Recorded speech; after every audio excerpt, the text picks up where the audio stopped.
Welcome, ladies and gentlemen, to another episode of Because you don't know football. the Timmy came on here real spicy, so I had to get a little spicy myself. Got it. All I that can add last, spice too. yeah, we're going to talk about this. Last time, man, we talked about how nervous I was about the Cowboys losing to TV, Tom Brady and the Tampa Bay Buccaneers. They pulled out a victory they should have, but here we are this week, rocking, ready to go, Listen, preparing, I'm ready to rock and preparing for. roll. Yeah, I was going to say preparing not to be able to wear these moving forward after this weekend, but let's go. All right. So Tim, so last week, by the way, hold on. By the way, I do want to put it out there. Last week, I did pick the Cowboys to beat the Bucks. I just want to throw that out there for everybody to see. But last week's episode, I said it. I thought about it and I said it. I All right. appreciate your support. Okay, so last week was crazy. I want to let's take a little deep breath. Wild, hard weekend. There was a lot of stuff going on. But let's take a deep breath and just digest. That should be the name of this episode. Let's digest. Let's digest what happened. Oh, sorry, my phone. I wasn't supposed to do that. I was just checking out these scores again, and it was so interesting because last week we had 6 games right across the board, and your first and last game were not very much, especially the first game. Looked tight through the first half with the Seattle Seahawks being up 17-16 to San Francisco at half. And then San Francisco said, no, thank you, young child, and put their foot on their throats and throttled them in the second half, which makes me nervous. It looked like just like San Fran looked at them and said, "Oh, we can beat them," and then Seattle was like, "Oh, no, we came here to beat you." So then they got their attention, and it's like, well, you got the when you get the what they say, if you shoot for the king, you best not miss. I don't think I've ever heard it phrased that way, but I know where you're going with it. Don't miss. What's interesting though? I mean, this San Francisco team is just. They have too many people. I mean, Christian McCaffrey, we knew was going to be an addition, but good Lord, is he just dominating people with 119 yards last week. But then you still have Debo that's just doing Debo things at another 133 in the air and a 32 on the ground. And this isn't even talking about George Kittle. So he was like almost irrelevant, and it's George Kittle. Exactly. Like that's my point. I mean, there's too much. Brock Purdy had 332 yards. Mr. Irrelevant. This kid, I mean, look, he hasn't faced the best of defenses in his 6 or 7 games that he's been playing, 7 games. Cowboys this week should be, one of those better tests. We'll talk about that in a minute. But the kid's putting up points, putting up numbers. He's doing what he has to do. This team looks good, and they showed their superiority against Seahawks last week. Tim, what do you think about Brock Purdy? Because if we look at San Fran, top to bottom team, if Brock Purdy is as good as he's looked against these bad defenses, then this is an easy Super Bowl champion that we can predict here. But what do you think about Brock Purdy? I think that would be the one thing that could hang them up and say, look, that's what it is. So what do you think about it? I think look, his stats are there, right? Like he's played, he hasn't played the greatest of defenses, right? He has, and we just talked about 3 insane players. George Kittle's a Hall of Famer. Christian McCaffrey likely will be as well. Debo, it's still early to tell, but he has Hall of Fame players around him. The defense does not let up a thing. But it's not like he's just game managing. We saw Joe Flacco win a Super Bowl game managing with the Baltimore Ravens way back when. This guy's going out there and putting up points on people. But they were bailing him out. They bailed his ass out that year. Those wide receivers, that defense. Yeah. Like at some point, we just have to say, yeah, Brock Purdy's got it. I don't know when we say that. Does he have to win the Super Bowl for that? I'll be interested. This is for our conversations next year, but what San Francisco does in the offseason. Trey Lance, Jimmy Garoppolo, who we know is going on, and now who's going to be gone, but Brock Purdy, like what? you got potentially 3 quarterbacks to discuss. So I don't know. I very much hope Brock Purdy shows his rookiness for one game this season, and that would be Sunday night against the Cowboys. I think So to answer your question, when do I give him that credit? So sometimes it's about when you came in or where you came from. Like for instance, even if we talk about Tom Brady didn't get like all of this like attention saying like he's that guy. Even after he won the Super Bowl, they was like, all right, he's definitely can win a Super Bowl, but like no one was saying he was like a top five quarterback for it took him about 3 or 4 years of doing that. So Look, it was hard for me to look at Brock Purdy and say, what is he? Because one, he was Mr. Irrelevant, just like you said. He was the last pick, which means there was a lot of flaws. And two, he hasn't played very good defenses. yeah. You know what I mean? And three, he was the third string quarterback. And I can't I've never seen that. So I don't know. Like I said, I just don't know. But it's gonna take me some time. In between. And if I'm not posting on social media, I don't know what that was, but I don't know what that was either. I think that was ESPN, one of those commercials. I don't know what that was. To your point, look, I mean, I don't think anyone's saying Brock Purdy is like going to be a top 5 quarterback. No one's there.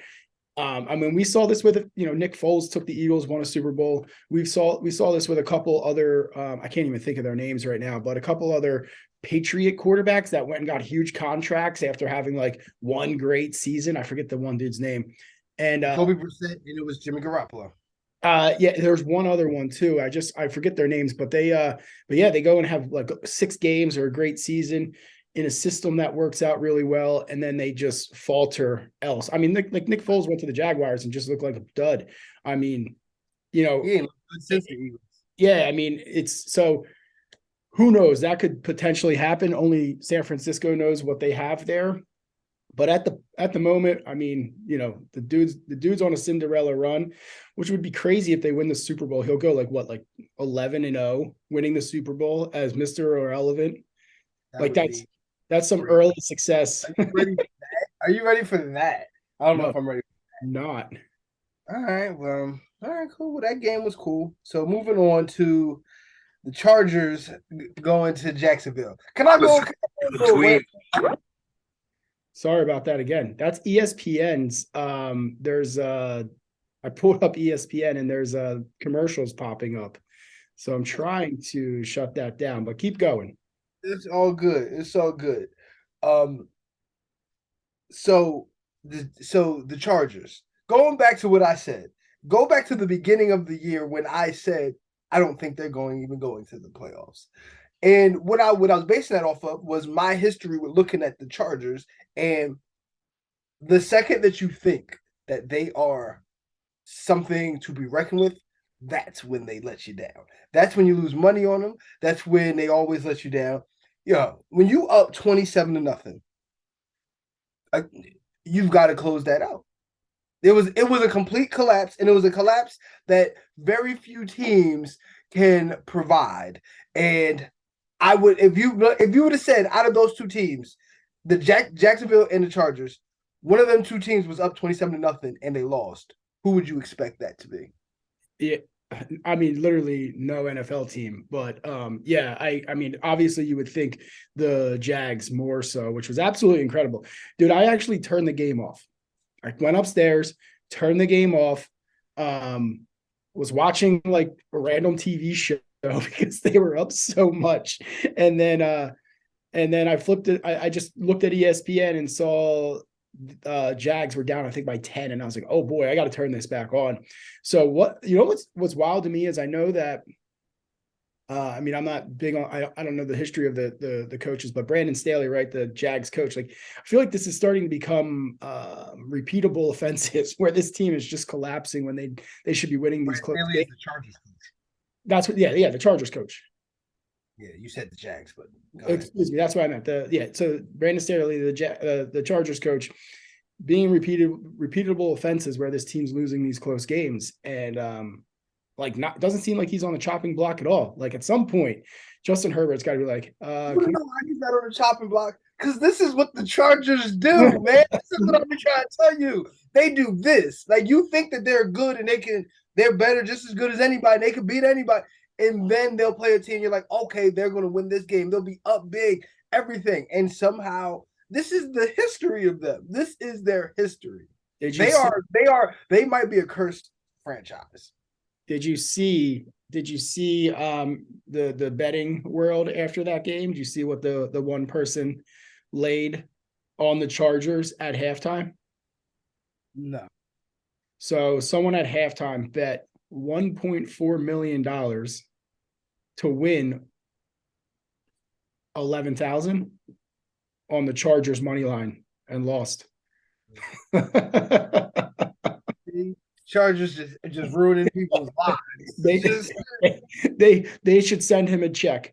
Brandon Staley should send him a check and say sorry for your inconvenience. Like, this is like, that is brutal. Now, it was a dumb bet. Who bets 1.4 million to win 11 grand? That's just, that is now, not. I was ready. Like, my headline for that game really is more about, I do think Jacksonville has arrived. But when the Chargers do that, I mean, that's kind of the story of this whole. What was interesting too is because the whole talk about it was because Trevor Lawrence didn't have like the greatest of last week games before that. And they're like, oh, he's getting kind of the nerves out. Like when they had to play Tennessee, getting the nerves out. Then he throws 4 picks in the first half and looks like a bum. And you're like, oh my God, like this kid really collapsed in games that he's not known for collapsing. And then they pull that out and second half looks great. So the game looked too big for him. And then the first half, it really did, just making poor decisions. I'm with you. All right, cool. Let's go on to the other AFC game, which was the Dolphins at the Bills. This one was interesting to me, man. This is a game to me that the Bills were supposed to come out and say, sorry, little brother, get the hell out of our way while we just smoke you. Now, they pull off the win, but it was more of a hanging on. Who was the quarterback that even started for the Dolphins? Know his name. I'll look it up as you talk. Go ahead. I should know this, but he looked good. Skylar Thompson. He looked like he made the plays what he needed to make. I mean, he went 18 or 45 for 220, a touchdown and an interception, but he kept them in it at all times. Like, he was making big plays. He was making some plays with his legs. And this was just one of those things where we're going to talk about this, but this is where I'm interested to see how the Bills fare against Cincinnati moving forward this week, because of the fact that obviously that defense isn't right? We talked about this midseason when Von Miller went out. Big blow, completely changes that dynamic. Obviously you still have Josh Allen, you still have Stephon Diggs, you still have a monster of a defense and teams that can go out there and beat a bit of a banged up Bengals team. But yeah, Dolphins, what a way to fight in that game when nobody gave them any hope. And they were in Buffalo. So it's like coming from Miami, cold.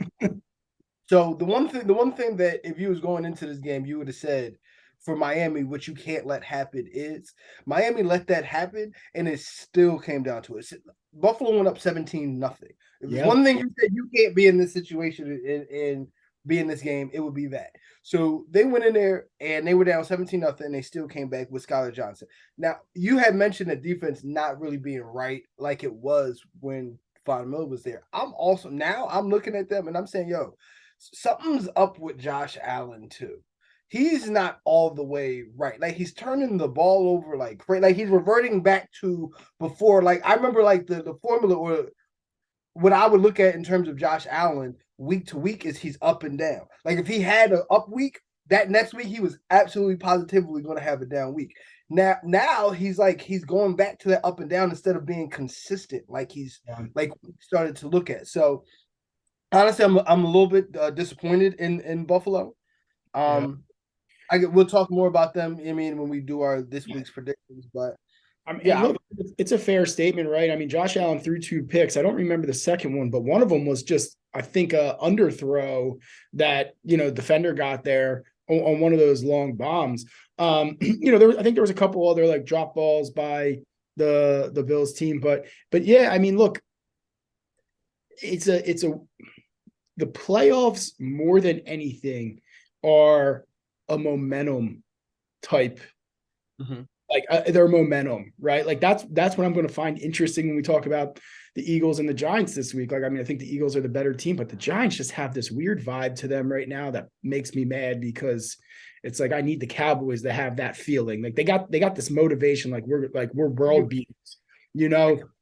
And that's what I feel like Buffalo, even though, you know, I know DeMar Hamlin, a lot of things going on still with that organization, but you know, we're talking strictly football. I just feel like it's a weird setting for them. So, you know, and they got a tough opponent this week. I mean, Joe Burrow is one thing he doesn't lack is confidence. That dude has, you know, they're hanging low and he walks around with that bravado.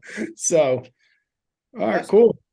But like, actually, I'm glad that you brought up the Giants because that pretty much segues us into the next game. The Giants went into Minnesota and stole that game, 31-24. And tell me, man, like tell me what you think about that one. So this one was, I was not shocked to see this happen. This is, you know, all year long, Minnesota has been winning these close games and pulling out these miraculous, like when they beat the Bills in whatever week that was, and Josh Allen fumbled the football in the end zone. Like, well, this doesn't happen. This isn't supposed to happen, right? Mm-hmm. And Minnesota goes and they go, 13-4 on the season. But they, again, had like it started to catch up to them by the end of the season, blown out by the Cowboys. They had a couple other tough losses or close games that they just pulled out. It's like you can't, you can ride the momentum for a period of time. I feel like they just burn it. The Giants, again, I feel like are on that ride. Daniel Jones with 24-35 and 301. But then more so, this dude just continuously puts that team on the back with his rushing ability. I mean, 17 carries for 78 yards. I don't know how long he can do that for a career, but it might get him a little bit, you know, it'll be interesting going into Philadelphia this week, who's, you know, is going to be a tough opponent. But outside of Daniel Jones and Saquon Barkley, if you figure out how to shut down both of those teams running, they're not going to, there's not much, like they're not going to be able to do much on offense. And the Minnesota Vikings, just their defense has been suspect all year long. Like, you know, again, they've had to score a ton of freaking points, and they just, you know, they couldn't keep up in this game specifically. The Giants really had a stranglehold on them for the entire game, it seemed like. Okay. Yeah, so for me, honestly, I was a little bit shocked in this game. So the reason why I picked the Vikings in this game was because I said, well, Daniel Jones isn't better than Kirk Cousins. But I think anytime you have Kirk Cousins, you can pretty much look at this and say, all right, then you can't predict when he'll be the better quarterback. But you know he's not going to be the better quarterback against a top quarterback. But you don't even know if the middle or the lower class quarterbacks, if he's going to be better than them. And he absolutely positively was not better than Daniel Jones in this game. And I think that's why the Vikings lost. Not because of everything that happened, but because the Vikings, they shrunk. You know what I mean? I think it was a good game, but I think the Vikings did more shrinking than the Giants are absolutely positively that good of a team. You know what I mean? Yeah, I mean, look, the Kirk Cousins thing's interesting to me because I feel like he's had a long enough history in the league of just not finishing seasons, you know, even back to Washington, right? Where like it just can, like he's probably a top 15 quarterback, but like he doesn't win the big games. I don't know that this game specifically was played down. That's the problem. I agree. I mean, I don't know that this game was specifically on him, but I do agree with that. Like it's just a long history of him, you know, not making it deep into the playoffs, and you know, not winning the games that we feel like this is one of those games against a Giants team, again, have been playing well, but they were like in a rebuild year. Like this was supposed to be you know, the Giants are not more talented than the Vikings.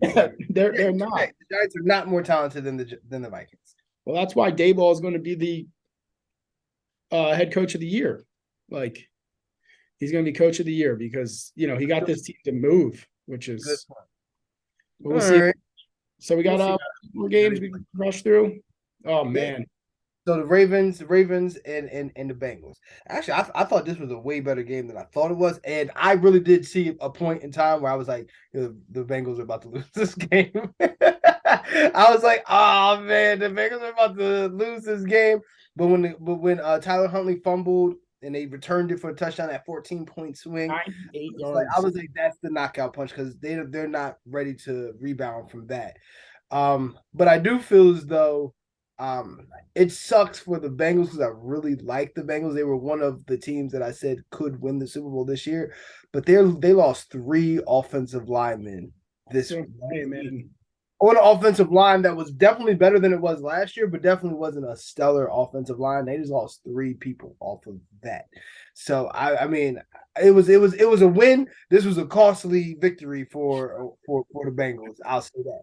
But shout out to the Ravens because the Ravens are that kind of team that are rough and tough. And if you're gonna beat them, you're gonna beat them in a physical manner. And if you do that, it might cost you a little bit, Yeah. but they did that.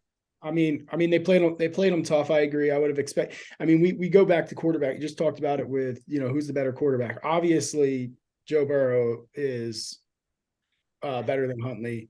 The question is, we don't, not to get into it, but if Lamar was there, do we have a better they obviously have a better opportunity and they might be able to put up more than 17 points. This offense, this offense, since Lamar has, been injured, I don't think they've scored more than 17 points. Like it's not like they're averaging like 14, and it's just not, they put up a valiant effort against the Bengals team, but that's, we'll talk about it. That's what I was mentioning earlier with the Bengals going to play the Bills this week.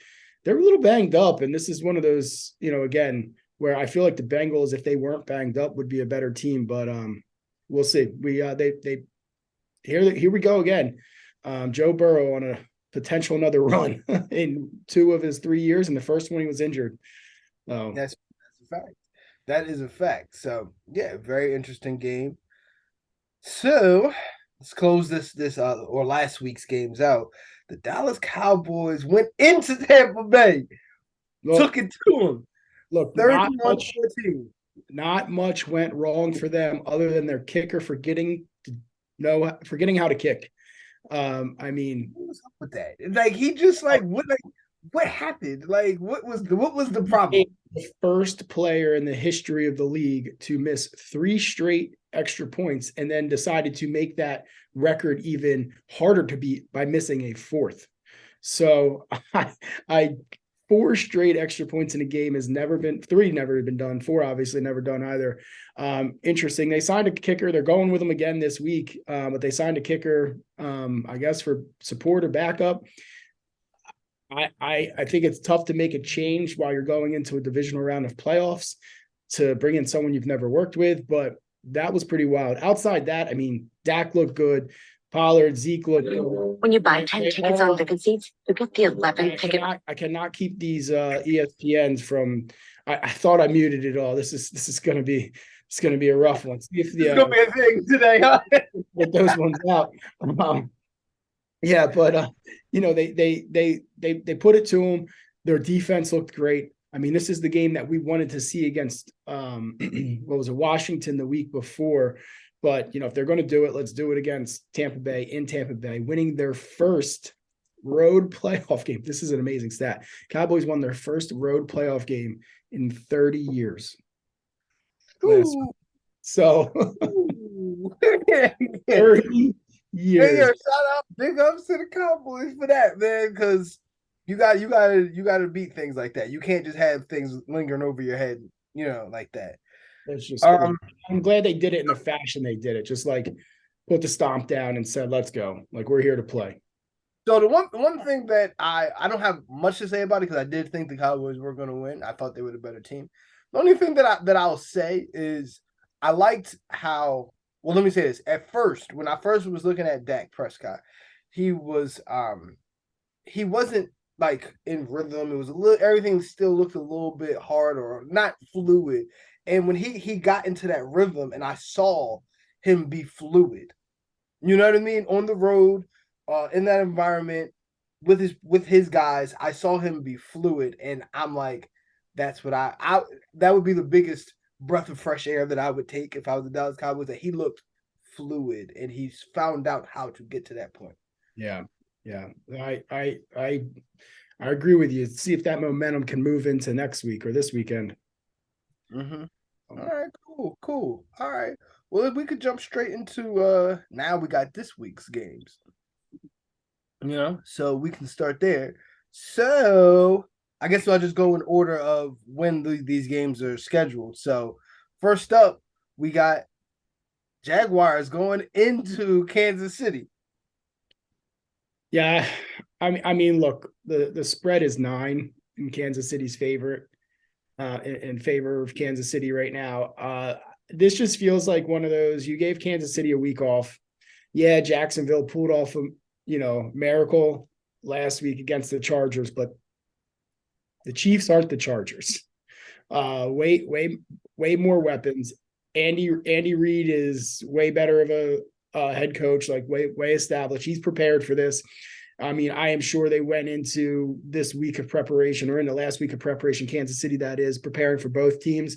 And then they really just had their game plan dialed in for this week of preparation against Jacksonville. Yeah, I think this is one of those where, we're going to see another Patrick Mahomes in a conference championship. Who they're playing is going to be decided in the following game, AFC game. But yeah, I'm not hopeful that we're not anticipating a miracle run by the Jacksonville Jaguars. But hey, any given Sunday, right? Or Saturday in this manner.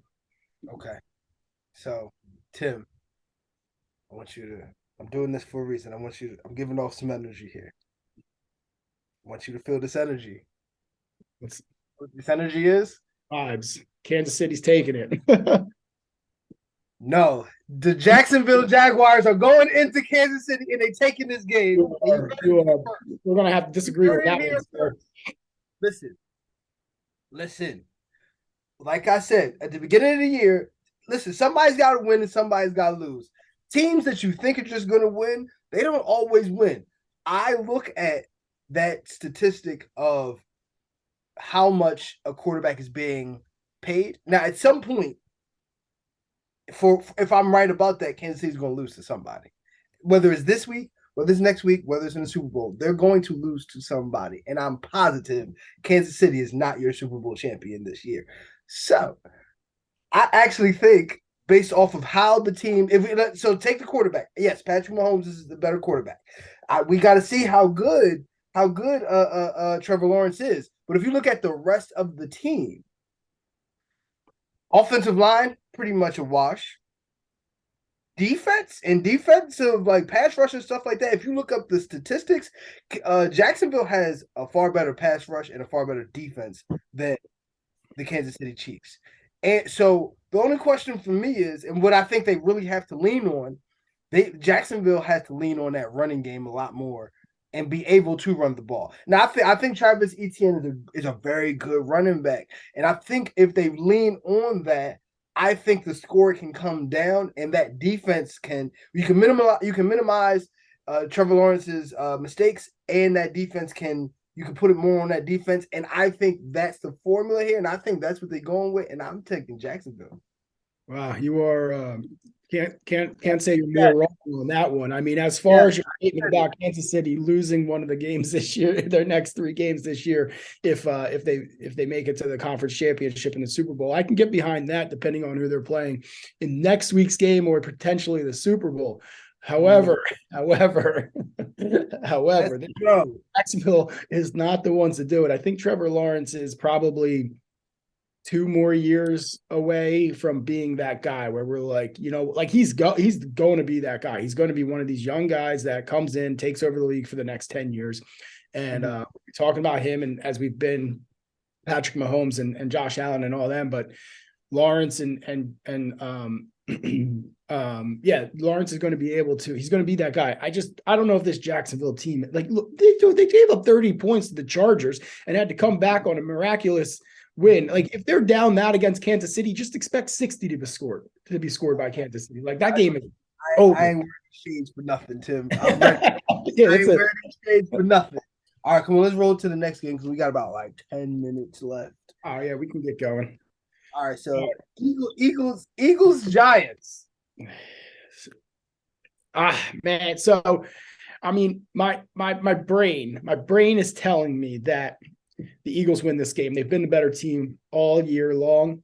Better team across the board. But when we talk about, I was just talking about earlier with the Giants having kind of that like swag, a little bit of that like momentum.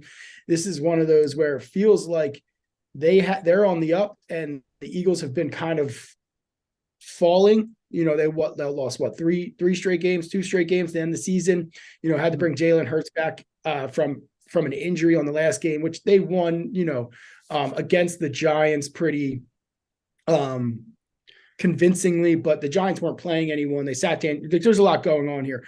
So this is where, though, I have no idea what happens in this game because division games are unpredictable. They're unpredictable. Eagles are the better team on paper. They've been the better team all year long. They probably have majority of the better players. Their defense is better. But really all they have to do is stop Daniel Jones from running and Saquon from running. There's no like wide receivers on the Giants that scare anyone on the Eagles team. However, this is one of those where Daboll is going to have this team ready to play. Against the Eagles tomorrow at 8:15 in Philadelphia. So I don't know who I'm choosing in this game. As a Cowboys fan, with the assumption the Cowboys make it to the conference championship, I think I'd rather see the Giants in the conference championship than the Eagles. So for selfish reasons, I think I'm rooting for the Giants tomorrow versus the Eagles. Also, I can deal with Giants fans more so than I can deal with Eagles fans. If I have to listen to them in a goddamn conference championship and we play them, we're gonna burn down the house. Okay. So what I'm going to say is, all right, so one of the hardest things to do is to beat a team not only twice in the NFL, but beat them 3 times in the same season. That's one of the hardest things to do. Now, if I was to look at the Eagles and say, what has to happen? Or let me say this, what the Giants have to do to win this game? Saquon Barkley has to go off. And that's what I see. Like, he has to go off. Daniel Jones has to run the ball a lot. I do not see a scenario where Daniel Jones has to throw the ball or is predominantly throwing the ball and the Giants win this game. Yeah. That's what I'm saying when I look at the matchup period. You know what I mean? So I think Saquon has to go off. I think the Eagles know that. I think they prepared for, if he goes off, then then that's what it is. But I actually look at this and say, I think it's going to be a very good game, but I think the Eagles are going to win because I think they have a pretty good run defense and they're the more talented team. And I think that they have the better quarterback. Yeah, I completely agree. I think the big thing on that Saquon thing is not necessarily needs all these touchdowns, but ball control. Like, they need to win that game absolutely, like 21-17 or like 17-14. If the Eagles offense on the field too much, it's going to be game over. I don't see the Giants putting up 28. No, well, they haven't all year. Like, they're not going to. Exactly. So it has to be down there. So Saquon has to go off. And I'm saying I don't think that's happening.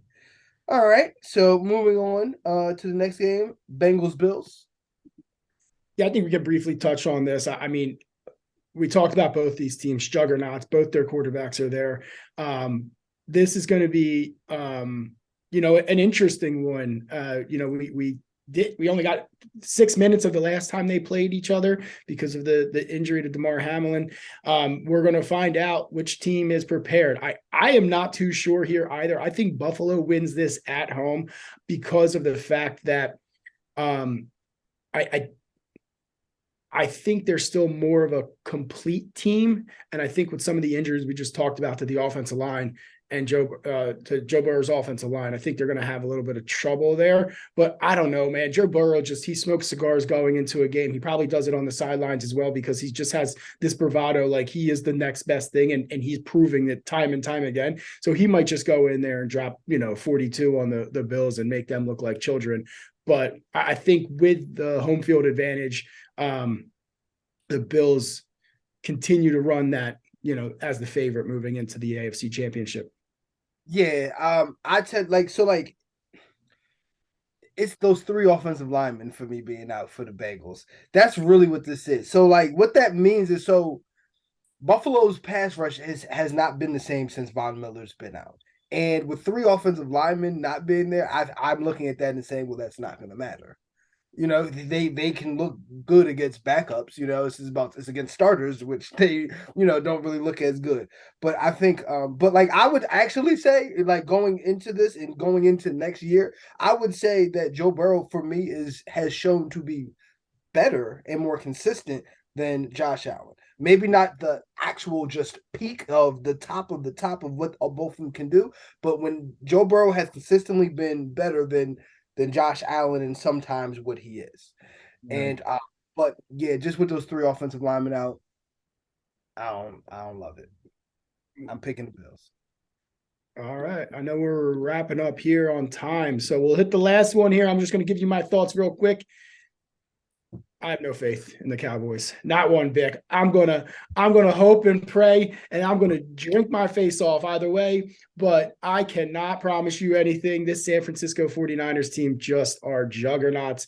But what I'm very interested and excited to see is if Michael Parsons can put his face into Brock Purdy's chest and drive his ass into the ground. I don't even care if it causes a penalty on the first or second drive, and just say, welcome to the NFL, young buck. Get ready to be hit, because if they can pressure that man and make him make some bad decisions and show him what defense actually is like, I think the Cowboys have a chance. That offense, the Cowboys offense, can definitely score points as needed. They're playing a ridiculously good 49ers defense, but man, oh man, the keys to this game are make Brock Purdy scared shitless in the pocket. And if that defensive line of Micah Parsons can get there, I'm excited for it. So I'm actually looking at this game and I'm more intrigued about what game this has to be. Like, is this going to be a physical game? Is it going to be a game where both quarterbacks look good and just making all the right decisions? Everything. What kind of game are they going to be playing? I will say this. If this is a high scoring game, then I give the edge to the Cowboys. If this is like if both teams can't stop each other, I think in that scenario the Cowboys are more equipped to play that game. Um, I think this pretty much comes down to either that game in terms of the Cowboys winning, either that game where both offenses can't be stopped, or Brock Purdy being Mr. Relevant rookie third string quarterback. And he's turning the ball over and stuff like that. But if I'm gonna go off of what consistently has been shown, I'm gonna stick with I'm gonna go with the 49ers too. I think they're the better team. They're deep. They just got stars everywhere. It's just hard to stop them. Yeah, man, there's no chance the Cowboys lose this game. No chance at all. Next week we're gonna have the same conversation. I'm gonna be, my tears coming down my eyes, and not even because I'm just used to this now. 30 years of the Cowboys not winning a road playoff game. They've won like 2 playoff games that entire time frame as well until now. It's been ridiculous. So I'm used to it. No chance the Cowboys win this game. No chance. No chance. Okay. Absolutely not. We gotta hurry up because we in our last minute. Once again, ladies and gentlemen, this is Cuz You Don't Know Football. I'm your boy Reek. I'm Tim. Looking forward to the divisional round, buddy. Let's talk about it when we get to it. Always a pleasure.